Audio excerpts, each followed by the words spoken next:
Hey everybody, I'm Griffin here, and welcome back to the New Year, New Games discussion. Obviously, if you are watching this, you are probably aware of what was going on and are curious to see what the results from this were. It took a little bit of time to compile all the data and kind of run through it a little bit and kind of make some decisions, because these aren't necessarily easy decisions to make, because I know they affect a good number of people, and I like to make everybody happy. So if you really, really, really don't like any of the decisions that I've made, please feel free to let me know in the comment section down below. I'm still looking for input, always, and I appreciate any feedback that you're willing to give, even if it's negative, just so long as it's constructive. Alright, so let's get right into this. Before I discuss the actual changes that are being made, I first want to give you guys an idea of how I made the decisions that I made. So I'm going to go ahead and show you here what I see behind the scenes. So this is an analytics page from YouTube. I just took a snip of it off of the Human Resource Machine episode from New Year, New Games. This is basically the kind of data that I can see, and there's even more data than this. I can go into like where people viewed this, like what country they were in, like how they got to the video, all sorts of stuff. But there were a couple things that I wanted to look at specifically in order to make my decisions. So first off, the number of views. If people were interested, that's the first step, actually getting somebody to come look and watch it. Next, I looked at the number of likes. So I asked you guys to vote with your likes. I did say vote with your comments as well, and you will notice here that I skip over comments in general. That is because comments, even ones that were positive and said I really wanted to play this, I took those into consideration, or am taking those into consideration qualitatively, not quantitatively. I'm not using the number because basically all the number of comments were generally even because somebody commented and I replied most of the time. And it really just wasn't a good metric. Plus, if somebody said something positive in the comments, that probably meant that they went ahead and liked the video, and I didn't want to double dip the data like that. So, as much as I appreciated the comments, and yes, I did read them and respond to most of them and listen to what you had to say about them, uh, I am not explicitly going to be throwing those into my numbers. Now, the next thing that I paid attention to, oopsie, was the average view duration. That basically means of those 25 people, or 25 views, on average, how long were those views for? And the answer is, for this video, 10 minutes. Which means that, and you can see with the watch time, it divided by the views gives you the average view duration. But quite simply put, that's where it averages out to. And I also wanted to look at the actual duration of the video, because between those two things, I can figure out the average view duration as a percentage, how much of the video were people actually watching. Now, I don't expect that to be 100%, because that would mean that everybody showed up. Everybody who showed up watched the whole thing. I don't expect that. I also know that people who showed up watched about 2 minutes of it, went, this isn't for me, are balancing out the people who opened it up, watched it, and watched the whole thing and loved it. So don't necessarily worry. I usually kind of look at that percentage as a percentage of the people who watched it the whole way through, and the percentage of people who watched it for like 10 seconds and said no, not for them. Because that's about how that kind of balances out. So those are the numbers that I was looking at, and I did the thing that engineers tend to do, or data-minded people tend to do, and I put them into this terrible, terrible table. This giant table that basically shows everything. Now, the order of the games from top to bottom is the order in which they were released on the channel through New Year, New Games. So don't worry, that's not ordered by anything in specific. What I was looking for here was kind of trends, but mostly things that weren't fit by the trend, things that stuck out. So both positively, such as, so Human Resource Machine had the most views by far over most other things. Invisible Ink did come in a close second, but they are about 50% more than the next, which is The Long Dark. So those numbers stuck out. Now, I did also note that Human Research Machine did garner the most likes.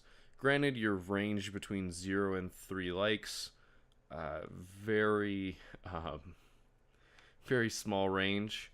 So I did kind of run a little bit more on views here, but it was worth noting that it's the one that got the most likes out of everything. Now, in the average view duration, we did have Subterrane came out with 36%, which was the highest by, again, a margin of about 33% over Human Resource Machine ish. I'm estimating here on the fly, just looking at the numbers. But those are the things that really stuck out in a positive light.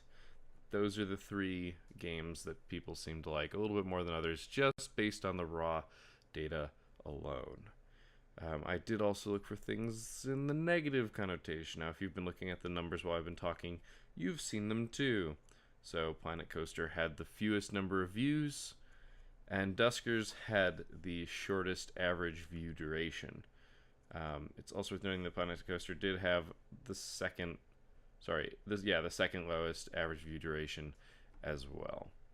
Now, I'm going to put a little asterisk here by Duskers because there were some technical difficulties there that made the first episode basically useless, and I had to redub the whole thing, which I didn't mind doing, but I also think that some of the exploratory, hey, what's going on here views that the first got right away kind of skewed this data. And so I'm not knocking Duskers out entirely from the running, but basically what this said to me is that people don't want to see Planet Coaster. They want to see Human Resource Machine, Invisible Ink, and Subterrane. Or at least the people who are watching those are, like, we're going to get the most views on Human Resource Machine, Invisible Ink, which means it's going to appeal to a wider variety, a wider range of people. More people are seeing it and liking it and clicking on it.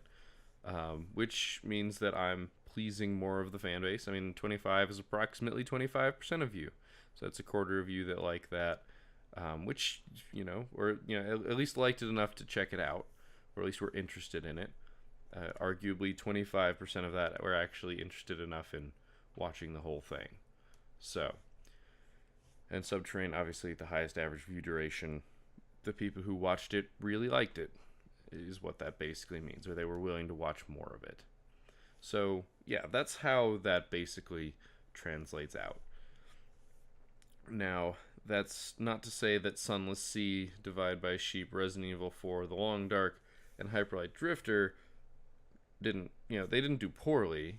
They did, well, average based on the rest of the numbers. I can't compare the numbers I have to something that, like, Markiplier has or Northern Lion has. I can't compare my numbers to theirs at all. So mostly because I don't know what their numbers are. Like, I don't know what their average view durations for their stuff is. Something that I can do some research on, but I'm looking to please as many people as I can with games that I enjoy. So I can definitely say that you are going to see some of those games that qualified as the average in the future as other games fall out of the rotation. But what I do want to discuss right now is how things are going to be changing over the next week and for the weeks to come. So, Flame in the Flood, Enter the Gungeon, and The Witness are the three that are going to be changing the most. So, The Flame in the Flood, I love this game. It is amazing. I've had a whole bunch of fun with it. It's probably the game that has attracted the most viewers to the channel. It's the game that I've had the most interaction with you guys as a following, just in general. There's been so many comments, so many discussions, and I love it. But I'm getting a little burned out on it. We've hit endless mode. We're going as far as we possibly can. We're hitting the point where I'm barely surviving just because my raft is about to crash and I can't find the right place to repair it. It's definitely still entertaining, but it's one of those situations where I want to get back to it eventually, but for the moment, I really just want to play something else. When I, open up the game and I sit there and I breathe and I go, oh, I don't know if I actually want to play this game for a half an hour. Can I get away with a 15-minute episode? And that's a combination of the stress of being in a situation where one tap ends the series and the fact that it has gotten a little bit monotonous. The goals stay the same because the resources are still scarce. As they got more and more scarce, I had to develop a little bit more of a strategy in terms of dealing with them, but we've kind of ended that situation. Now, that doesn't mean it's not going to come back. That doesn't mean it's not going to come back in a different form. I've thought about playing it not off camera per se, but uh, on a camera that's sped up so things go faster and you don't necessarily have to deal with, well, we made it 5 miles in a half an hour today. I'm tossing ideas around, and I am also welcome to hear your ideas. I am also debating getting in contact with the developers who said they're still doing bug fixes but aren't doing any actual improvements on the game. They are done with it in terms of a feature level stuff. They're just kind of maintaining and fixing. To maybe see if they would consider allowing somebody to add mods to the game, because I've had some interesting ideas. Don't know how that's going to go. That's literally just a spitball idea. Now, Enter the Gungeon is having a similar effect. So we're going to move it to 1 day only. 1 day a week instead of 2. It's been Monday, Friday. I'm just going to move it to Monday. We've been playing Enter the Gungeon for a while. We've got like 3 achievements left, and one of them is gated by how many times we see an enemy in a run. So I'm getting a little tired of it. I'm still enjoying it and having fun with it and still learning. But instead of kind of pumping out 2 episodes a week, we're going to move to 1. This is also going to make room for another game.